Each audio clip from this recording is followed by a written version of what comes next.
Hi, welcome. My name is Elise Price-Tobler and I'm the writer of the SEMPI social communication model, and today we're going to be having SEMPI conversations with members of the general public, and today my guest is Shane. He's a 43-year-old male who works in IT. So welcome, Shane. Thank you for coming into SEMPI conversations today.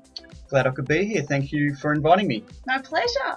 So basically, the SEMPI conversations is when I invite all different members from the general public to come in and we just show people how to use the SEMPI model. So this is applicable for all people from all different careers.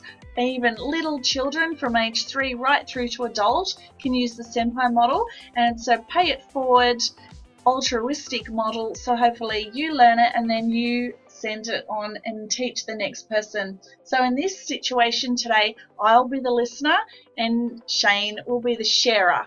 So what I'm going to do is, he's not very familiar with the model, so I'm just going to shrink us down a little bit and then go over to the tutorial slides, which generally come with the handbook that you can order from me, and I can send it out to you and you can print it off the other end, and that way you can use it as a free resource. You can use it in community, you can have people come over, you can teach the model to them, you can have SEMPI dinner parties, which we're actually going to be filming soon. I'm inviting 6 people over for that, and we're going to be asking each other, how's your SEMPI? So today we're just going to model how that works with Shane.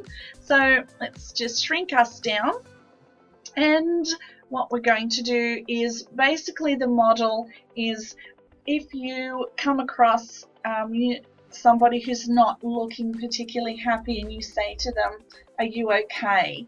And they actually say no, then what do you know how to go into the next level of deeper conversation? I do generally is I would ask someone, how are you going? How's your day been? And I'm not really expecting an honest assessment. I think that's just a casual thing. I talk to a lot of people on the phone all day. I repeatedly ask, g'day, how you going today? Even if I've called them 2 or 3 times already in the day and I'm catching back up with them. So I don't think it has any empathy in that question any longer. It's not and when I say honest, I think I'm meaning I'm not really looking to find out the answer that I'm asking. It's just as a casual phrase, a throwaway phrase. So if someone said to me, no, I'm not doing well, or I'm unhappy, I'd actually be shocked. I wouldn't know where to go from there. I would feel awkward, I suppose. Awkward that I'm being involved in something that might be personal, and awkward because I'm not really certain the best way to proceed forward with that. Like, are they actually inviting me to into a conversation? That's a very interesting viewpoint, and it's probably typical across our society. So particularly in Australia, when somebody says to us, how are you? Are you okay? We go, yeah, we're great, mate. Good on you. Yeah. So we tend to do that in all different situations, no matter what's really going on with us. So how's your SEMPI basically invites you to have a deeper level conversation and actually go in from a holistic point of view and go across all different letters and entry words, so that I can find out more about what's happening for you and gain your perspective at the same time about what's happening for you in your world right at this time. So let's get started. Okay, go ahead. So basically, what happens if you ask someone if they're alright and they say no? So let's just drop down here. So what we're proposing is, instead of saying, are you alright or are you okay, the new question is, we would like to have across all societies, how is your SEMPI? So SEMPI is a deeper, more real invitation asked by one person to another, coming from a genuine place of interest for another person. So it takes about 15 minutes to talk on average. So this is the question that we're posing. And basically, SEMPI stands for sleep and safety, which is the blue color. E for emotions, red, which is I chose red because red is often an emotional kind of color for me. So meet your needs is yellow. So that basically covers housing, clothing, food, water, just basic human needs. P stands for physical, so that's the letter, the color pink, and I stands for inclusion in community. So today, the main idea behind the SEMPI social communication model is to allow the sharer an opportunity to identify what's upsetting them by using your own words and your own voice. So, and you'll be prompted from the SEMPI acronym, entry words, and related questions starting on the next page. So I just want to say at this point, this is not a counselling model. Even though I'm a psychotherapist, I am now going to be sitting in the position of listener, and you will be the sharer. So at no point am I going to go in and ask extra questions. We'll just be sticking to the ones here today. So let's go down and have a little look at sleep and safety. Okay. So if we look at sleep and safety, so the entry words here, entry word here is sleep and safety. And so if you have a little look at these questions here, how was your sleep overall, and were you in a safe, stable environment last night? I was at home. Yep. So, and I was in my own bed, in my own room. Okay. That is safe and stable. Yep. Sleep overall, it's just like all sleep. I wake up tired. I go to bed exhausted. I wake up to an alarm every day, even on the weekends. So I think I'm just getting indoctrinated to 6.5 hours, 7 hours sleep every day, every night. Okay. And that's a good length of time. Yeah. I think could be worse. Yeah. I would not do an 8-hour day or 8-hour night and no alarm waking me up in the morning. Yeah. To naturally wake up. So if you have a little look at the other questions on the screen here. So when you started to go to sleep last night, what thoughts alerted you, and was there a thought that stood out, or more than one?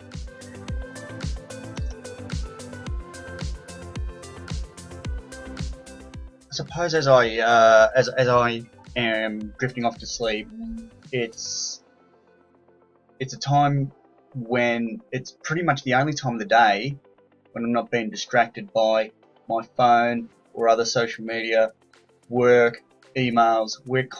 I'm constantly in touch all around the country, sometimes around the world, with news that's happening overseas, everything. I'm always, throughout the day, looking at something, I'm receiving input, I'm receiving information. And I suppose the only time when I'm not is when I'm in bed. And that's the only time that my mind is free to pursue its own thoughts without being distracted, I suppose. Okay. So it's a montage. It just happens. It flickers through. It's hard to focus on one thought at a time. It'll flick through from things I need to get done in the next few days, the next couple of weeks, things that happened today, this day, I'll review them, or things that should have happened or I did do the other day. So I review the actions that I've done. Sometimes I will be embarrassed or ashamed, depending on the emotion, on the thought. Yeah. I've just created a faux pas at work. I said something I shouldn't have. I sent an email out which went to the wrong person. Those sorts of things, and I review those. I review the things that I did today, and I worry. I suppose worry, is that a word? Something less than worry. Not quite anxious. I'm just concerned about jobs, work that I've got coming up. Okay. Meeting deadlines. I mean, I'm forever working to a time frame, and as soon as I get near it, it's like it increases exponentially the amount of work that is due, just before the end of the deadline. So I suppose I review that, and it's worrisome sometimes, and it keeps me awake. Okay, so if we have a little look back at the model, Sure. So was there a thought that stood out last night in particular, or more than one, while you were trying to go to sleep? Look, I wouldn't say that there was one particular thought, but there's a theme. Okay. And the theme's work. I Okay. wouldn't say I live for work, but work's a big part of my life. And I think work's the one avenue that I put a priority on. It's, I suppose I elevate it. So I think that my mortgage and car repayments and, you know, everything revolves around successful completion of my work, my occupation. So that pays the bills. We're always under assessment. It's a tough market out there. And I mean, these jobs can go overseas anytime. And I suppose that's something that worries me. And it's, I think, a healthy level of stress and anxiety. But it always seems to be hitting me. Like, as I was saying to you earlier, it's the only time of the day that I have to think about these thoughts or let them run free when I'm not downloading other information into my mind. You know, even if I'm distracted playing Angry Birds on the phone, I'm distracting. Yeah. So when I'm about to go to sleep, these thoughts pop up in my head. Okay. It's a theme. It's work, and I'm worried. Have I done enough? What else did I need to do? Okay, so if we look at the next one, did you interpret any of your thoughts to mean anything? I wouldn't say I interpreted them to mean anything. It's just a general, all-pervading level of anxiety. Okay. I've got work to do. I need to finish that work. Have I done enough to get that work done? Am I on track? And it's a constant, like having a clock hanging over you. Okay. A deadline, countdown. A countdown timer always sitting there. Okay. So is there anything that you'd like to talk about that may help you sleep better at this point in the SEMPI conversation that we're having? I don't know. I don't know whether or not the conversation will help.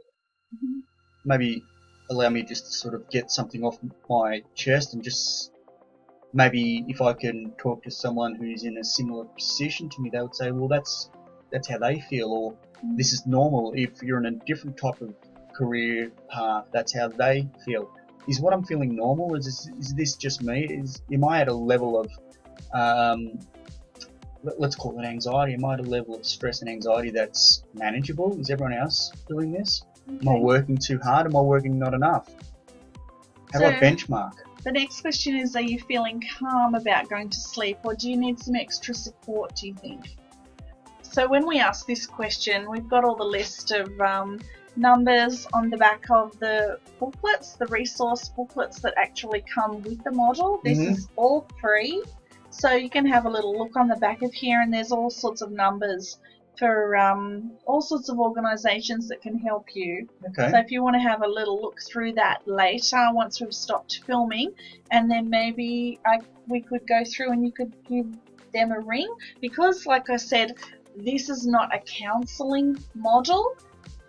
This is me being a listener and you being a sharer, and if it's too big for both of us and we're having a discussion and we think, okay, well maybe you need to get some professional help, then the numbers are listed on the back of the resource book. So is that something that you feel, what sort of support do you feel would help you at this point? I don't think I'm looking for any support. I don't think that there's a large issue. Like I said, I think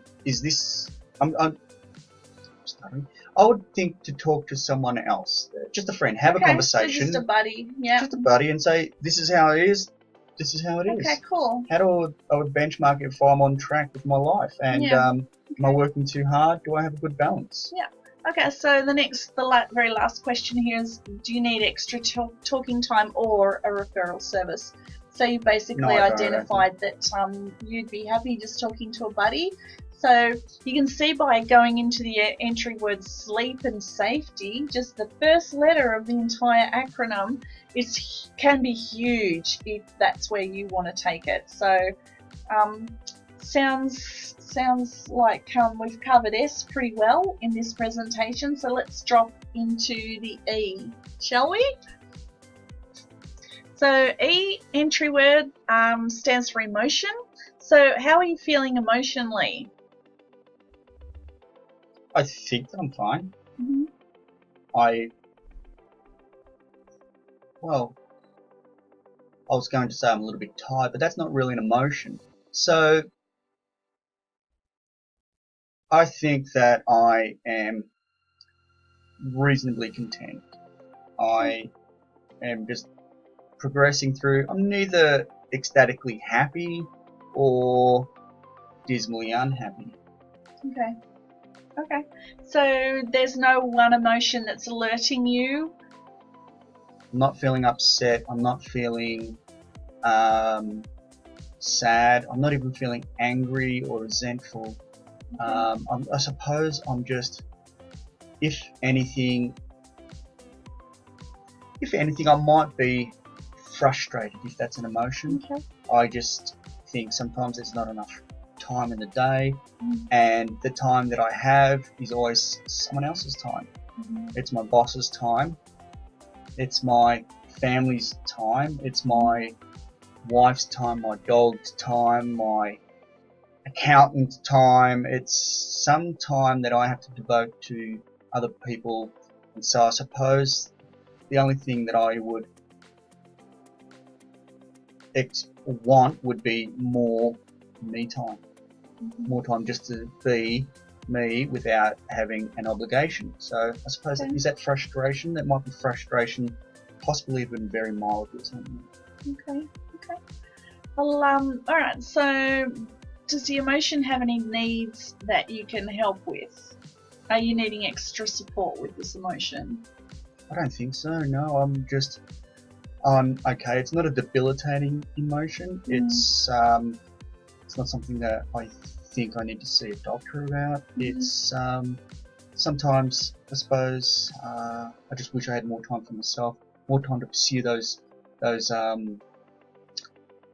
projects that when I was 20 and I was, finishing uni and just starting starting work, those projects where I set down in my bucket list to achieve by the time I'm 40, and somehow I found that here I am, and I haven't had time to travel to the places where I wanted to. I haven't had time to have the holidays, to take up water skiing or those sorts of activities. So I think work's become so ubiquitous. It's just there. It's always there. There's always more work to do, and every time I overcome the next job, the next project, there's a new one queued up, waiting to go. So I suppose there's little downtime and little time to explore being myself. Okay. So do you need some extra talking time? Would you like to, say in this instance, have another senpai conversation with somebody else or with me in the future when we both get some time to sit down? Is that something that you would like to do? I'm finding that this is an enjoyable topic of conversation. It's not geared toward a specific goal. I suppose it's just my time now to explore, and I think that's been helpful. Okay. And that's starting to meet those needs that we just talked about. It's a time when we just talk about the things that I'm happy or unhappy about, without a judgment or a reason or an expectation. Okay. All right. Wonderful. So, well, let's drop down to M. Meet your needs. So, have you had enough to eat and drink today? Well, yeah, I think so. I skip breakfast most mornings. I'm not a big breakfast eater. Just grab coffee. No morning tea. So actually another coffee. I suppose I don't know whether I'm having enough to eat. I'm not hungry, but I don't know whether that's the healthiest thing. probably not drinking enough water either. Let's be honest. Okay. So we're talking about meeting your needs, and you're talking about meeting my sustenance needs. I don't know. Maybe I just snatch food as I go throughout the day. I've got like a box of snacks on the desk. So there's just some snakes and some M&Ms and things. So Okay. I suppose I'm just living on a sugar and caffeine, high GI, high buzz diet. Okay. Well, let's go along. Do you have a stable home life is the next question. Do you have supportive friends and family members? Do you feel safe and free to express your needs? Well, I suppose I have a stable home life. I leave work in the morning, go to work, come home, walk dog. It's a routine, you know. Go home, walk dogs. Depending on what night it is, take the rubbish out. Watch TV if I get some spare time. Okay. And safe and free to express my needs. I've never really explored expressing my needs. I tend to work to meet everyone else's needs. So I think we all wear a few different hats. I have an employee's hat. I have a husband's hat, a father's hat, a pet owner's hat. I mean, I have a lot of obligations, duties that I need to meet throughout the day. They take time, but to meet those responsibilities, I have to be there when I'm needed. So I don't really have the time to meet my own needs, I suppose. Okay. Yeah. So, do you have any other needs that need meeting? I suppose we've already covered that when we talked about the needs that aren't being met, the things that I'm looking to do. Yeah. We always have needs, I'm assuming. So are you feeling calm, or do you need some extra support? I'm calm. Okay. Yeah. Okay. Well, you're pretty good for the M, I'd say. So we could probably go on to the P. So let's have a look at P. Let's see P. So the entry word for P is physical health. So let's have a look at these. So how's your physical body feeling? If you want to have a little read of these questions, and you can see, is there any that you'd actually like to speak more about? I sort of touched on one a little bit earlier when we were looking at the letter E and we're talking about emotions, and I said that I was feeling tired. Then I recognised that tiredness wasn't an emotion, so it's probably a physical health issue or physical health need. Yes. As I said, I'm waking up to alarms. I'm catching the train to work. It's 3 hours in, 3 hours back. It's a very long day. So I'm feeling perpetually tired. During the middle of the day, I'm feeling a little bit run down. And I suppose living on a high sugar carb diet. Snakes and coffee. Snakes and coffee is the snack. So we run down and grab a sandwich from the cafeteria. So there's carbs there. They seem healthy sandwiches. Maybe the diet is a part of this general energy out there. Okay. But so are you managing any pain at the moment? And if so, is it under control? No, I'm not. My body's okay, I suppose. I don't go to the gym, but I do work around the house. So I'm leading an active lifestyle. I choose to walk to the station if I can. I walk the dogs in the evenings. I throw the ball. I've got 2 dogs, so they do take a lot of energy. We go to the beach on the weekends. I take the kids with us as well. So I suppose keeping active, I'm not having a body that is, say, going overweight, which is therefore affecting, legs and hips and knees and things like that. Okay. So I think that I'm not having to manage any pain, but I suppose on the other aspect is, I suppose there's a bit of concern that if I did damage myself, who's going to be able to take care of the household? I mean, my wife can help, but there are just jobs that I do. They're more physically demanding. A lot of yard work. Kids are just too young. I wouldn't trust them pushing the mower. And those dogs, they're big, strong dogs. They can they'll just drag the kids around. More something that you put a harness on, I think. Okay. So. Okay. Yeah. So, are you having any alerting thoughts about your physical body? So well, there was, as I just said then, an alerting thought about my physical body. It was probably just concerned that I should keep my body healthy. Yeah. So I probably should more sleep if I can manage it. Well, I'll manage it if I can get it. Yeah. If I can somehow get the time to extra sleep, and if I have the time to rest more, to eat healthier, so that I can continue to be a physical and active parent and physical and active husband, physical and active homeowner. Okay. So this is probably more applicable to somebody who's living with a lot more pain.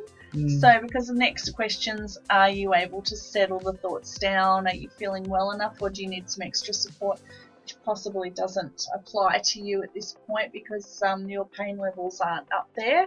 So, and you've also gone across and talked about physical health, and you've also included a diet and all this, and you've ticked off a lot of the exercise squares.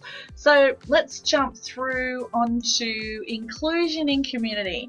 So this is the last letter, and in this we cover, are you feeling like you're part of a community?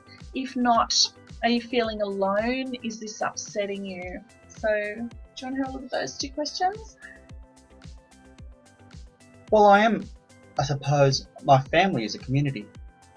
And I'm feeling that I am a part of a community. Often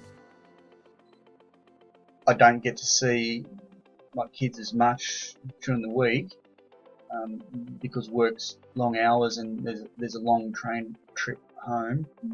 There is, and so they'll be in bed, I suppose, or close to bed by the time I'm getting home. So sometimes I'm not getting home till 7:30 or 8 o'clock. Okay. I'm not really fully seeing them on the weekend, and then on the weekend they're having their play dates and there's parties and things like that. So it's not a particular one-on-one time, purely devoted to me spending time and developing a relationship with my children. My wife, a bit more, because obviously I'll get home and she'll be awake still, so we'll see each other and we can talk. But I'm so tired that it's possibly not valued. Not valued, it's quality. That's the word. Yeah, it's not quality conversation, it's just meaningless. Watching TV. What have the dogs done today? So, yeah. And I suppose I'm not feeling alone, but I'm not as connected as I want to be. Okay. So this inclusion in community. So community, apart from your family, do you feel an inclusion in community around you? Well, I suppose the only other community that I would be participating in would be my work community, where we've got teams. I'm in a few different teams for different ways that we develop our projects and deliver our projects. So I would be talking and conversing with people on a daily basis. I'm connecting with people. I connect remotely over Skype with people from all around the country and around the world even. I'm able to share my computer screen with those people, so we're connected, we collaborate, but I may not physically be sitting in the office with them. And then again, the people that I physically sit in the office with, I might be also collaborating in the same manner. I'm talking to them over the computer via Skype. I'm not physically walking over to their desk and sitting down, and I suppose because time's at a premium when we're doing these sorts of things, there isn't a lot of small talk. I'm not there to catch up with them and find out what they did on their weekend and how their footy team's going and the name of their new dog. I'm working, and it's all a matter of fact type of conversation. Okay.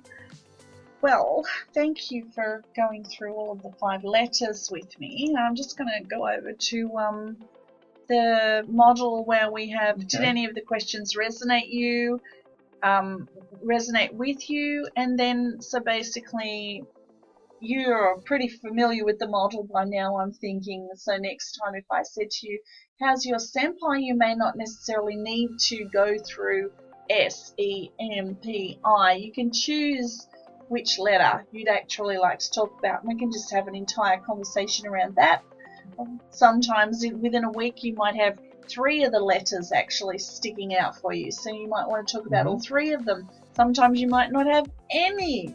So, and sometimes it doesn't have to be a negative either, it can be a positive. So it can be you might have had a great sleep, you're feeling emotionally awesome, you've had plenty to eat and drink, physically feeling really, really good, and inclusion, fabulous. So the model can work in a positive way as well, so, and highlight all those different things. So I just wanted to say thank you very much for coming back in and sitting here with me. I'm just going to change the slide back up to us. And I just want to say thank you very much for coming in again and spending this amount of time with me and filming. You're not a professional actor, so I really appreciate your time. And I'm hoping that by learning the SEMPI today, you'll now be able to go out and pay it forward yourself. I hope so. I'll be definitely talking with my family. I really appreciate you spending this time with me, and I think it's been very helpful. Wonderful. Thank you very much. Thank you. Okay. Bye-bye. Thank you.